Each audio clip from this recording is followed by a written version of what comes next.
With us now, MSNBC Justice and Intelligence reporter Ken Delanian and former Manhattan Assistant District Attorney Rebecca Roiphe. Ken, what do we know about this meeting there in Florida and why these two prosecutors resigned?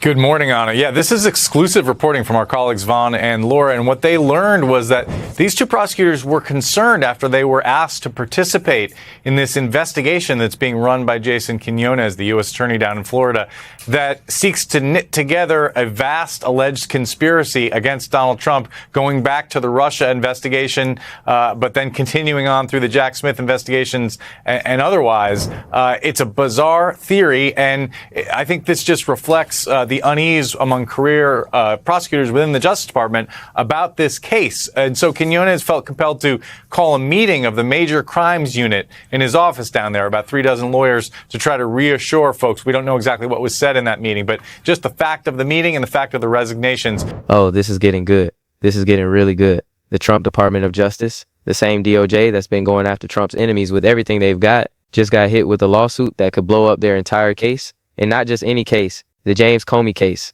the revenge prosecution that Trump has been dreaming about for years. The whole thing might be falling apart right in front of our eyes. And honestly, they did it to themselves. Are you kidding me right now? But before we go any further, real quick, let's be honest, you can't really trust headlines anymore. That's why we built Pump Politics to bring you real stories, real context, and no corporate spin. If you want to stay ahead of the headlines, join our free newsletter. We'll send the news straight to your inbox every day. Just click the link in the description to join. And if you just want to support what we're doing, join us, be part of the community that actually cares about the truth. All right, let's get back to the video. I think is a signpost for unease about this case, Anna. And we're also learning more about what those 30 subpoenas that just went out and the materials that they were after and what was in those subpoenas. So, Ken, what can you tell us about that? Yes, these subpoenas seek information from 2016 and 2017. Normally not something you see in a federal case because there are statutes of limitations. And they seek information related to the intelligence community assessment, emails and text messages and other supporting documents. The intelligence community assessment into Russian election interference in the 2016 election. And what's so significant about this is a special counsel named John Durham already pored over all this material. He already investigated this. He found no wrongdoing. He didn't even find grounds to criticize this assessment when he filed his final report in 2023, yet the Justice Department under Donald Trump is going back at this. So the U.S. Attorney's Office apparently bypassed standard protocol by having leadership signed off on these subpoenas rather than line prosecutors. Rebecca, how unusual does this seem to you? Quite unusual. And these sort of departures from normal policy are a sign, a kind of red flag that something has gone wrong. And especially that, along with the resignations, ought to give us pause and make us notice that perhaps something has gone on with improper politicization of the Department of Justice. Ken, let me come back to you because meanwhile, there's some developments in the James Comey case. His defense lawyers just filed a brief arguing that the government's evidence against Comey is, quote, tainted. What's their argument here? What kind of response has the judge provided so far? There are a couple of angles here, Anna. One is that they are suggesting that an FBI agent may have gotten access to privileged communications between Comey and his lawyers, and that may have bled in front of this grand jury, which would be improper. But they're also saying that Lindsay Halligan may have sort of essentially kept the grand jury captive in a room until they returned an indictment. They reveal that initially when she presented the case, they returned a no bill. They declined to indict, and she kept them there all afternoon and then finally secured an indictment by 2 votes. And this is exactly why they are trying to obtain the transcripts and recordings of exactly what Lindsay Halligan. Here's what happened. December 2nd, 2025. Daniel Richman, who was James Comey's lawyer, filed a federal lawsuit demanding that the DOJ either return or destroy evidence they seized from his devices. We're talking about an iPhone, an iPad, a hard drive, profiles, all of it taken back in 2019 and 2020. And Richman is saying, hold on a second. You can't just use this stuff without a proper warrant. You can't just grab my devices and then use whatever you find to prosecute my former client. That's not how this works. That's not how any of this works. And here's where it gets really interesting. This isn't just some random legal filing that's going to get ignored. This goes right to the heart of whether the DOJ can even bring a second indictment against Comey, because all that evidence they seized, that's supposed to be key to their case. That's supposed to be what they use to prove Comey lied to Congress about leaking information to the media. But if Richman wins, if the court says the evidence was improperly obtained, then the DOJ has nothing. Their whole case collapses. Everything they've been working on goes up in smoke. And the timing of this is just chef's kiss, because the DOJ is literally considering new indictments against Comey right now. This week, they're getting ready to go after him again. And right as they're loading up for another shot, boom, this lawsuit lands. It's like watching someone try to take a penalty kick and having the ball deflate right as they're about to swing. The DOJ must be absolutely furious right now. This was supposed to be their moment. This was supposed to be the revenge Trump has been promising. And instead, they're dealing with a lawsuit that could shut the whole thing down. But wait, it gets even worse for the DOJ, because this isn't the first time this case has blown up in their faces. Back in November, just a few weeks ago, a judge dismissed the prior charges against Comey. And the reason? Get this, the judge cited profound investigative missteps. Profound. That's the word the judge used. Not minor mistakes, not small errors. Profound missteps. The kind that make you question whether anyone at the DOJ knows what they're doing. The kind that make you wonder if this whole prosecution was botched from the beginning. Magistrate Judge William Fitzpatrick didn't hold back. He ordered the DOJ to hand over full grand jury transcripts and recordings to Comey's defense team. He scolded prosecutors for what he called a disturbing pattern of problems. He raised concerns about potential misstatements, meaning prosecutors might have lied or misled the court. He questioned the entire integrity of the investigation. This wasn't a judge giving the DOJ a slap on the wrist. This was a judge saying, "What on earth are you people doing over there?" And there's more. There were concerns about possible misconduct by prosecutor Lindsay Halligan. The handling of privileged materials from Comey's counsel was questioned. The whole thing was a mess, a complete and total mess, and now the DOJ wants to try again. They want to go for a second indictment after all of this, with a lawsuit threatening to block their evidence. Come on, this is embarrassing. This is humiliating. This is the Department of Justice looking like they couldn't prosecute a parking ticket without screwing it up. Comey himself has been calling this what it is: vindictive prosecution. He's pleading not guilty. He's fighting back. And he's pointing out that Trump has been publicly calling for him to be prosecuted for years. Trump made it clear he wanted Comey to pay. He made it personal. And now his DOJ is trying to deliver that revenge, and they keep tripping over their own feet. They keep making mistakes. They keep getting smacked down by judges. It's almost comical at this point. Almost. And this fits into everything else happening at the DOJ right now. The whistleblowers, the chaos, the Haba situation, the Patel scandals. Everything is falling apart over there. The DOJ is supposed to be this serious institution that upholds the law. It's supposed to be above politics. It's supposed to be competent at the very least. And instead, we're watching it become a tool for personal vendettas, and not even a good tool, a broken tool, a tool that keeps malfunctioning at the worst possible moments. This is bad for Trump. This is bad for the DOJ. And frankly, this is bad for the country. Because when the justice system looks this incompetent, when prosecutions get thrown out for profound missteps, when lawyers have to sue just to protect constitutional rights, something is seriously wrong. Something is broken. And we're going to break down exactly what's happening and why it matters. Stick around.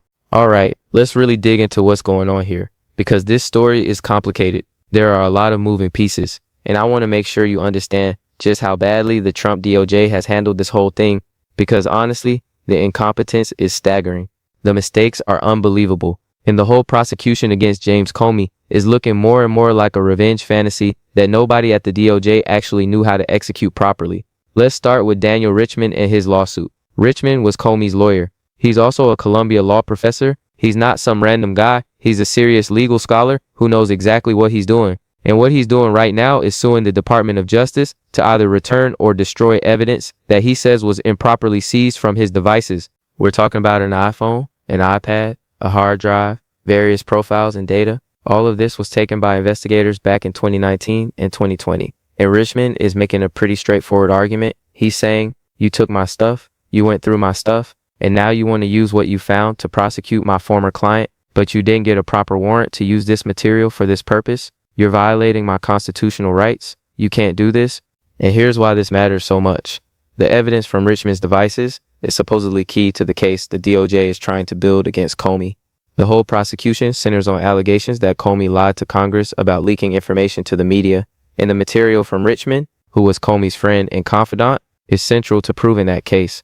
If Richman wins his lawsuit, if the court says this evidence can't be used, then what does the DOJ have left?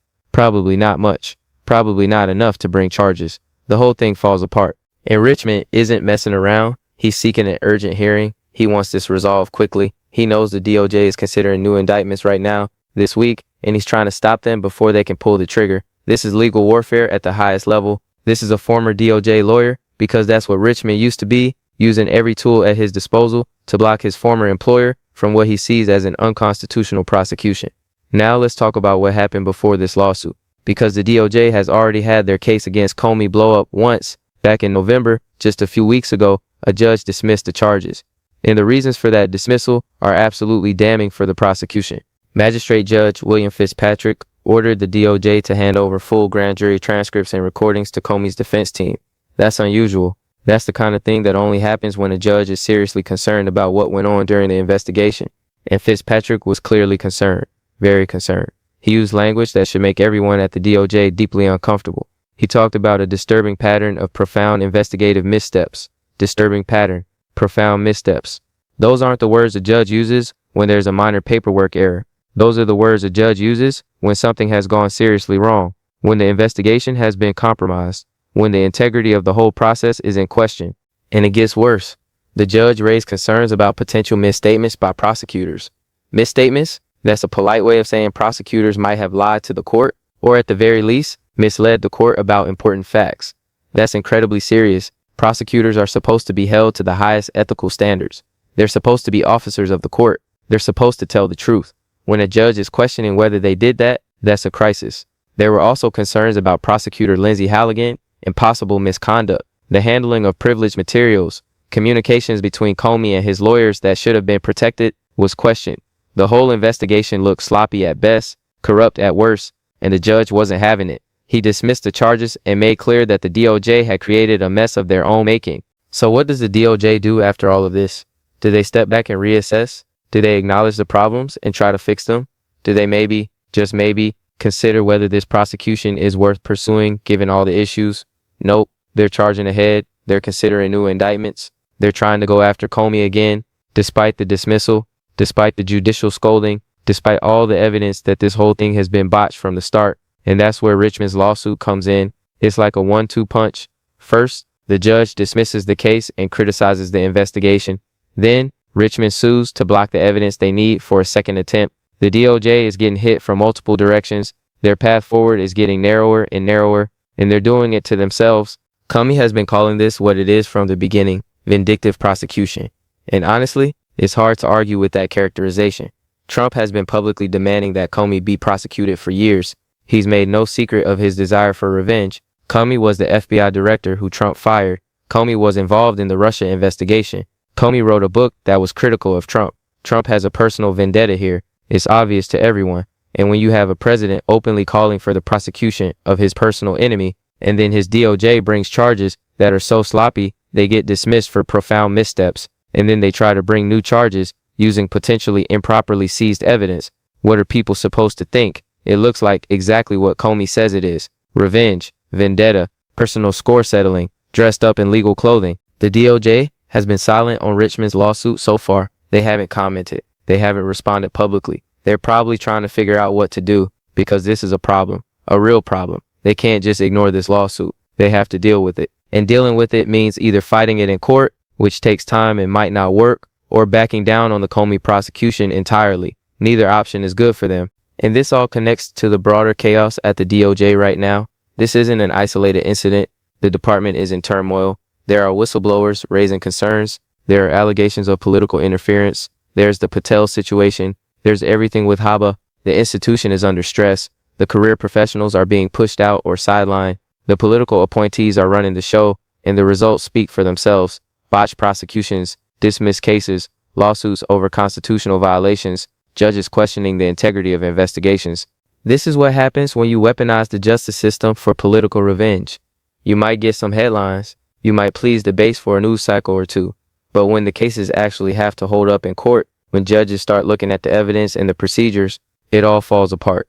Because real prosecution requires real evidence obtained in real legal ways. Shortcuts catch up with you, mistakes accumulate, and eventually, you're standing in front of a judge explaining why your investigation had profound missteps.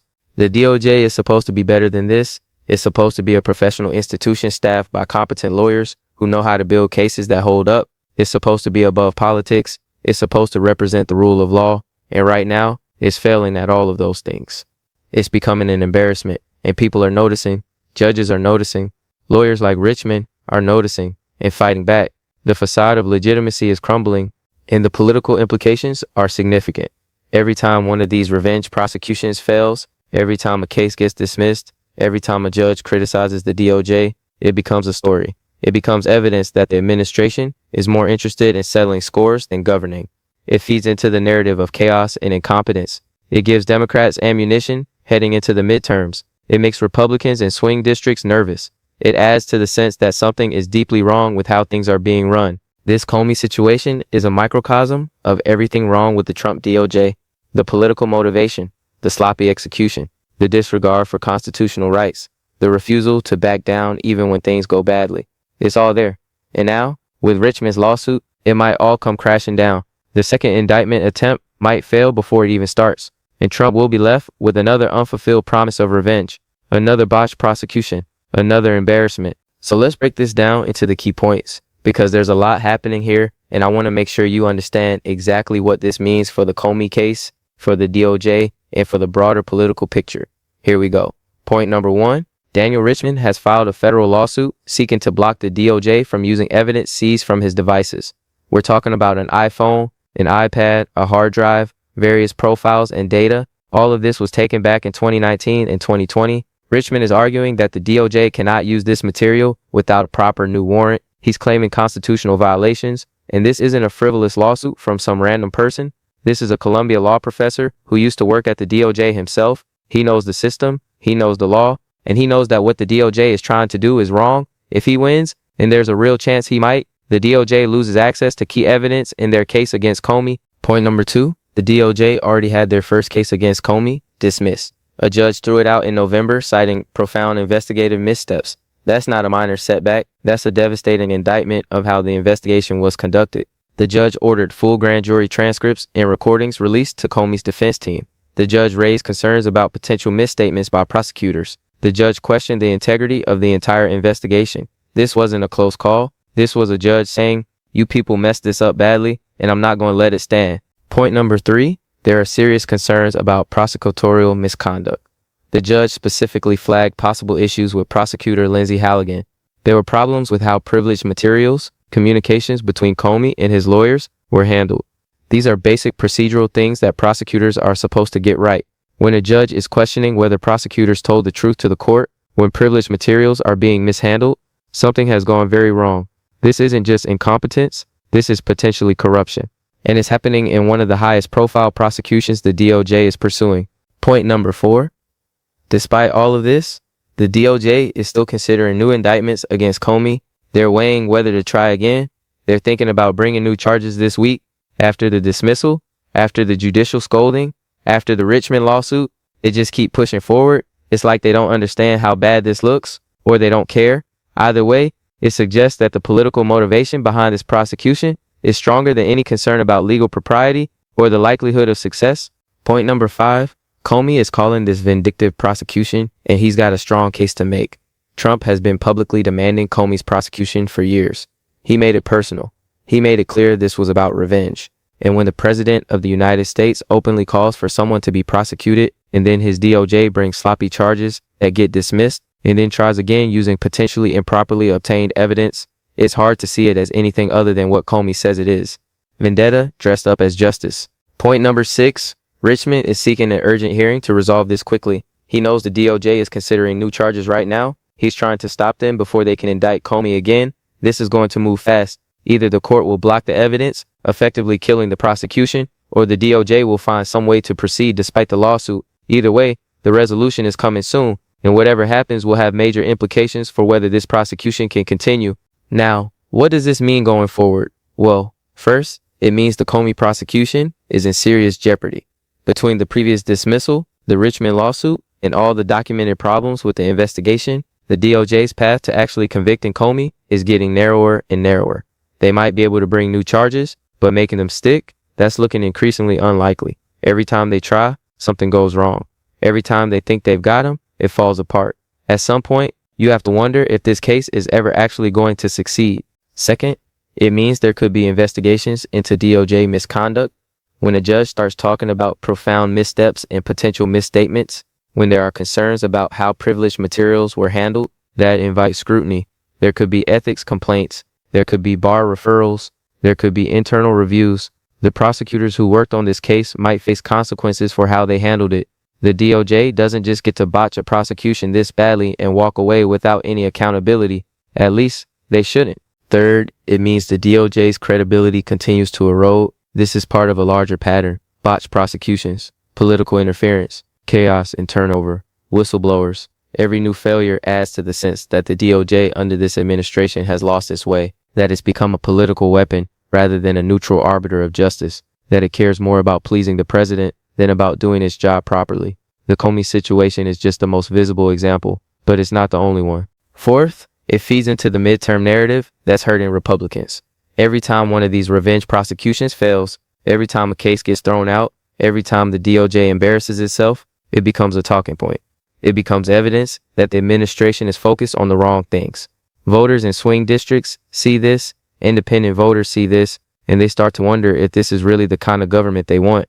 Wisconsin showed that, Tennessee showed that, and the Comey debacle is going to add to those concerns. Fifth, it shows that Trump's enemies are fighting back and sometimes winning. Comey hasn't just rolled over, he's fighting the charges. He's got lawyers making aggressive moves like this Richmond lawsuit. He's pushing back on every front, and right now, he's winning. The charges got dismissed, the evidence might get blocked, the prosecution is in shambles. Trump wanted revenge. He wanted Comey to suffer, and instead, Comey is making the DOJ look foolish. That's got to be infuriating for Trump. His revenge fantasy keeps slipping away, and here's the bottom line. The Trump DOJ tried to prosecute James Comey. They wanted to make him pay for everything he did during Trump's first term. They wanted revenge, and they couldn't pull it off. Their investigation was sloppy. Their procedures were questionable. Their handling of evidence was problematic. A judge dismissed the case with scathing criticism, and now, a lawsuit might block them from even trying again. This is what happens when you prioritize political revenge over legal competence. This is what happens when you staff the DOJ with loyalists instead of professionals.